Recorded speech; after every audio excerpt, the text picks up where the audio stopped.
Hi guys, hope you're well. I'm Krissy Marsh. I'm Vimo, Victoria Montano. And I'm Nicole O'Neill. And we're cooking at home with us. Krissy, Victoria and Nicole. To another episode of At Home. Yes, and today is something really close to my heart is Asian food. I could eat Asian food. That is my die, ride or die. I always say that. Oh. Krissy always says if she had to choose her last meal, it would be like XO pippies. Yes, at Mr. Wong. exactly. I just find it very sweet. No, this black pepper beef is really, really tasty. Okay. It's not sweet. I've actually got some of this out here, and I know all of us have spent a little bit of time in Asia. You've spent time there, but you don't have an Asian experience, Nicole. No, I haven't lived in No, Asia. exactly. I've done more of the Middle East. We'll talk about it. We both lived in Shanghai. In Shanghai. What a So city. we'll talk about that a bit later. What we're going to do with the stir fry is obviously a wok. I've had this wok for 25 years. Do you want to put it on now? Yeah, we need to put it on well-oiled and wok. to get it heated up. We're actually going to have a Chablis. Ooh, not on. It's not on? Oh, gosh. Hard to don't find know- reliable I don't help know because how I've to got do the it. wrong one. It's the front one. There we Here go. you go, Krissy Marsh. That's it. Beautiful.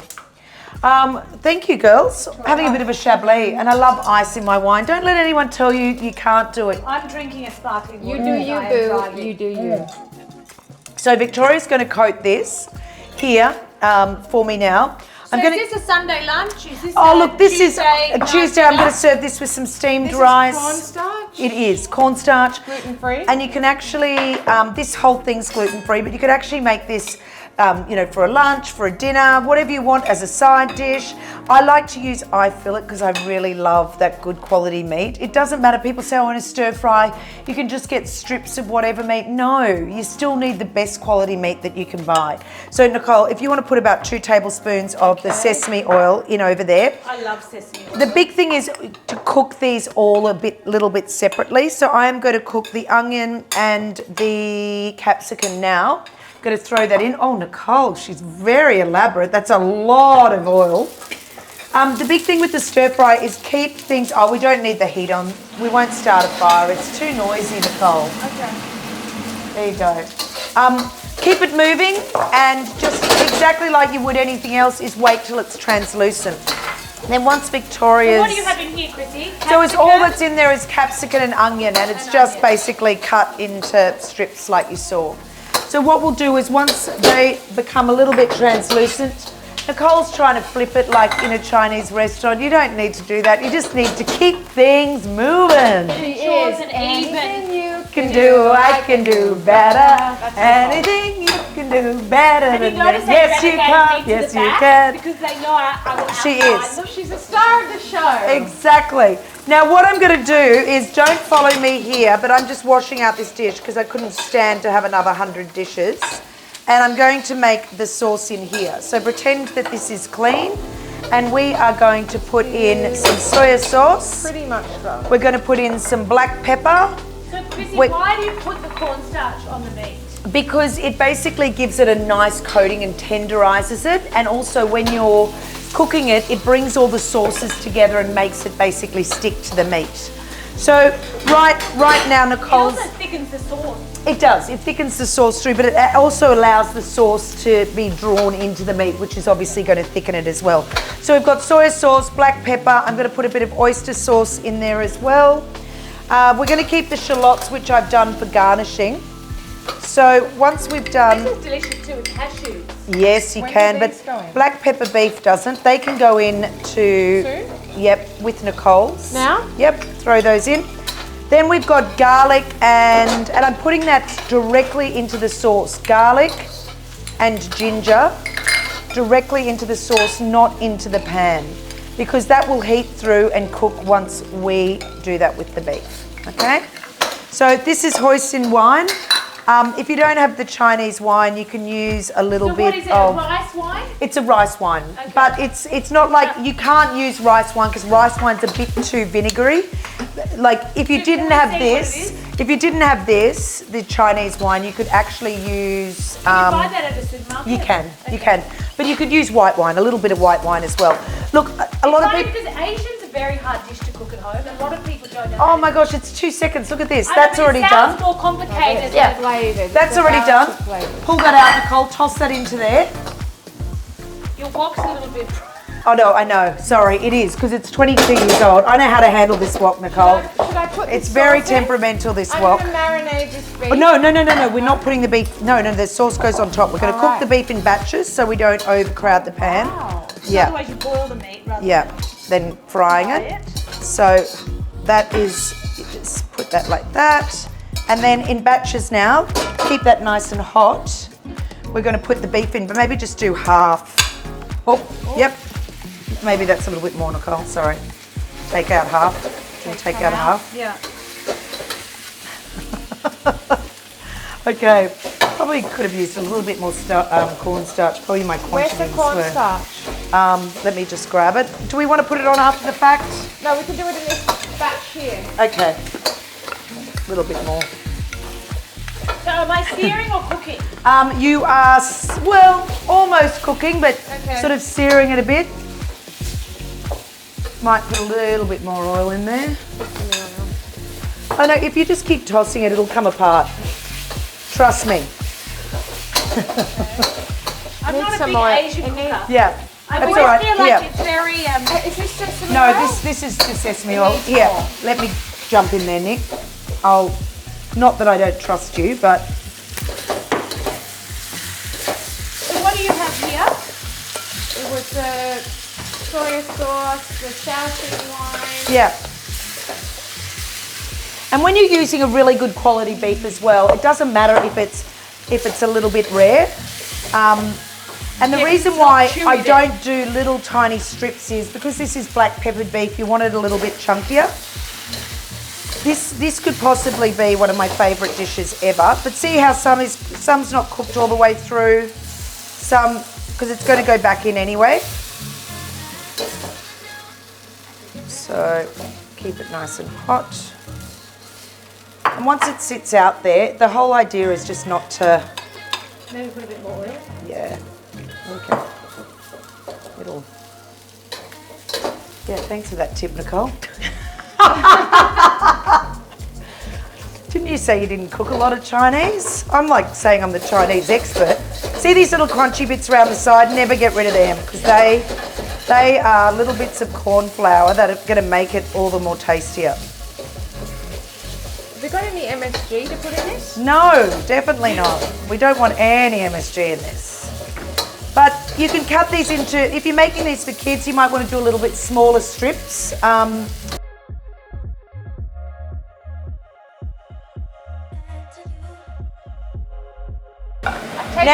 Now, of course, Victoria's I've taken taken over, over. but I'm not complaining. Okay, toss it all back in together. Mix it round now, Nicole. Pour the sauce in. Woohoo! Gotta love the sizzle. Now I'm gonna get the rice out. Oh, I've just cooked some rice, which is here. Please don't buy rice in a packet and steam it in the microwave. It is so easy to boil rice. And all rice that you buy that you steam in the microwave has vegetable oil on, and vegetable oil is so bad for you. Please make your own rice. Easy weeknight dinner. Victoria's going to toss that in. Oh, let me help with the wok because I know how to use this puppy. You know, you think I could get a new wok after all these years? It's so sentimental though, this wok.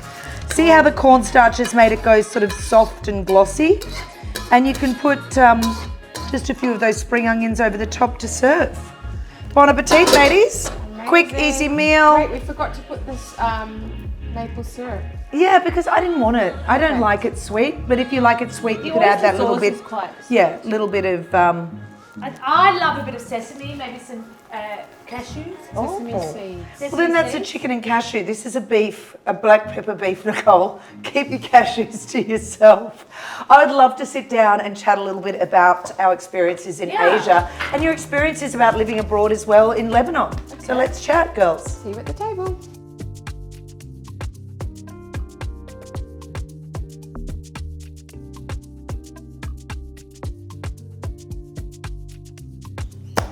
Loving it, girls. We're sitting here. Very It is very excited. casual. Delicious. You know, I'd probably no, serve this this is dish. yours. Oh, that Look, is your mine. lipstick. Oh gosh, look at I that. drank some. Oh, there you You go. want some? Yeah, thanks. Cheers. Nothing like keeping it in the family. The thing is with this dish, you know, you can serve it with spring rolls to start. You can serve it with a number of different things. I like the fact that, you know, it can be a main dish, it can be a side dish. You can serve it with, you know, a number of other dishes. I must say, Krissy, I love these glasses. Oh, well, I got those in Shanghai. Oh, wow. A beautiful general manager that I became really good friends with, because I don't know when you were there in Shanghai, Victoria, you but spend so much time at the hotel. you do. That's where you sort of live. You live, your whole life is sort of So around. when were you in Shanghai, Krissy?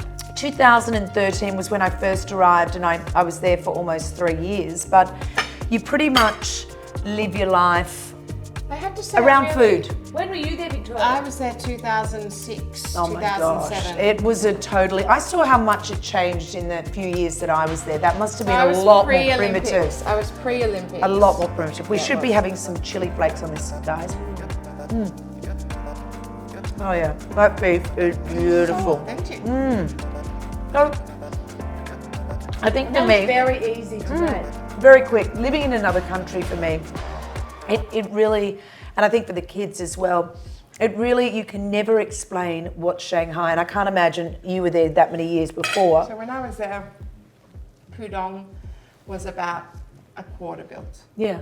So that's unbelievable. Yeah. But it's also the sensory overload. I'm sure, you know, I've never been to Lebanon, but I'm sure like when you lived in Lebanon, there's certain things you Dubai? can just not explain to people. It's Dubai is the the same. smells, it's what you see, and people said, Very oh, vibrant. go and do some charity work. I said, no, my kids see enough on a daily basis. There's no health care, there's no, people are, you know, are going along on a cardboard box, there's a I think wheelchair. traveling, like to be able to experience and I mean to live, but even just to experience on a holiday other countries is really changes your perception of life. And you realise it's a big world out there. It's not just, and that's what I think is important. We're very lucky in Australia that you We've know, got the we best live of everything. with an incredible social welfare system. Yes.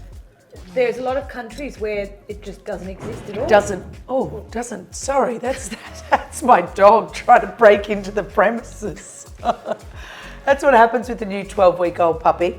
But yeah, I do think the importance is, I mean, what were you doing over in New Shanghai? food, new new smells. experiences. Yeah. I had such a crazy experience, and I know that there's lots of things that we're lucky about because we live in Australia. I know I'm the Debbie Downer of the group, but I went to Shanghai. I was firstly in Hong Kong, making, you know, lots and lots of money that I wouldn't have been able. pre-marriage. This is pre-marriage. That I wouldn't have been able to make in Australia, and I was 21 years old. I've got to go for it. There was people in Asia that would give me a chance. Yes. And I started off in Hong Kong, and then I got asked to come across to Shanghai. And again, like I was pitching, it was before the Olympics, so I was pitching Olympic sponsorships to all the blue chip companies. So it was like, hi, I'm Victoria Monday. Boom, no. Anyway, you weren't allowed to write emails. I wrote an email to the marketing director of BMW in China, and I came from a background of, you know, PR and marketing, so I did all the brand parallels, blah, blah, blah. And it was $1 million if I did this sponsorship. Wow. And the marketing director of BMW called me back and said, we're coming to Shanghai because they were based in Beijing, and I'm 22 now. We'd like to meet you. And I said, holy shit. You said to the boss, can I go? Holy shit, I am about to make $1 million. And I went and I did this Commission for you? For me. or- For me. That was going to be commission Wow. for That you. was for me. So I did this whole pitch, you know, 22 years old, pretending, faking it until you made it. Like that, this was the definition Yes, of that. but so many people do that in Asia. You could only so do it in many Asia. people in do Australia, that. They Yes. would have laughed me out of the room. Yeah. Yeah. And I think that's my point is it's a shame. It's such a shame. Like in Australia, no one would have taken me seriously and they would have laughed me out of it. And in Asia, it was just like the opportunities were unimaginable. So that was my experience. Of And I being in think they China. still are. I think a lot of the time, you know, when you are given an opportunity to go overseas and to increase your, you know, professional experience. I think it is so important to take up those opportunities. Look, I look at Billy now, and he's doing really, really well in property because he speaks Mandarin, because he has that other language. I mean, look at my girls. I mean, Noelle's about to do an internship this summer in New York. There aren't many 20-year-olds who can take that experience, come from a small town in like Sydney, and go and live in New York. Sydney's not that small.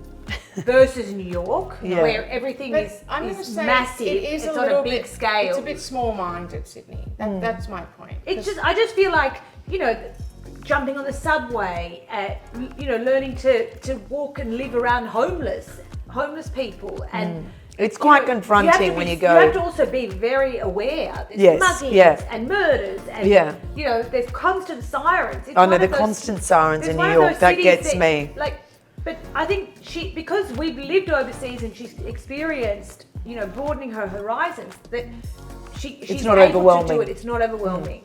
I think it would be a very overwhelming experience for anyone. I agree. And I've got a similar story about my sister and then a question. So my sister works now in New York for a bank in New York. She was treated like a child in Australia. As we film this episode, she's at a conference with Elon Musk, the Trumps, the people married to the Trumps, what are they called? The husband of Ivanka Trump. The all people married to the Trumps. Kushners. All these people, right? And she's 29 years old. Again, in Australia, So my question is, would you swap the clean streets and amazing healthcare and absolute, I get it, we live in Nirvana, for the opportunities that people have to leave Australia to seek? Yeah, I think you've always got to seek opportunities, but there are opportunities everywhere, and there's opportunity and there's costs. A time and a place. But there's also opportunity costs for taking those opportunities. I know, for us, it was really hard. But the friends and the family that we made over in China was so important still in our lives. So I do think it's important to say to your kids, grab every opportunity. If that means it's going to really propel you in terms of your career. I look at my niece in banking, same thing, went to London, did really, really well. So I think you've got to look at every... There's a time and a place in your life. Yeah, and also some people don't want to do it. No, and there's nothing wrong with that. No, like you've gone over to New York now. I could think of nothing worse for me and than... I'm jealous every single day. Well, I'm taking opportunity. Yes. Like the fact that my girls are both there and that they're finished and Adam can travel for work. So it's a perfect opportunity for you. Time and a place. Yes. Yeah. Would I have done it? Would I have gone and lived in New York with 2 teenage daughters who were in high school? Probably not. Like, I wanted them to be back in Sydney. I wanted them to grow up with their family. Yeah, I know that you always said you wanted them to have a base. It was so important that your children had roots, so they always knew where to come back with. Very and I think that's really important with schools. But in saying that, I moved to Sydney when I was 18 with no friends. And now I'm in my 50s with no friends. No. I was waiting for them to say. She laid some weeds. But I think that's really and that's the biggest thing I think that I can give advice to anyone. If you are going somewhere else, or if you are moving towns, or even if you're moving to the next state, you really have to make the effort with people. It's a very different now. We can slip into people's DMs. I used to have to pick up the phone. But I also believe if you move to a new city, a new suburb, new area, establish a form of routine. Go to the same coffee shop every morning, not because you want a coffee, but because you want someone to say, "Hi, Victoria, how are you? Nice to see you. Do you want your usual?" And there's something very comforting and that makes it familiar when someone knows your name. But you've got to establish those routines.